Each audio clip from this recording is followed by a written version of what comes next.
Hello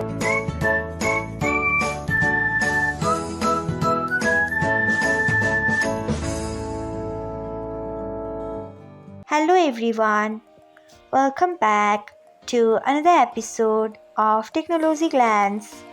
Today, in this video, I am going to guide you through how you can turn off channel invitation on Messenger. So, let's get started. Firstly, open Messenger app in your device, then tap on three lines icon. Next, tap on settings. After that, scroll until you find notifications and sounds. Then tap on it. After that, you can see the option of channel invitations. Turn off it by tapping on it.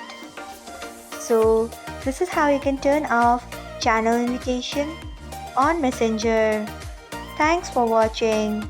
If you found this guide helpful, we would love it if you hit the thumbs up button below. We upload great new tech tutorials like this one every day. So, do not forget to subscribe to our channel and hit the bell icon so that you'll never miss another update.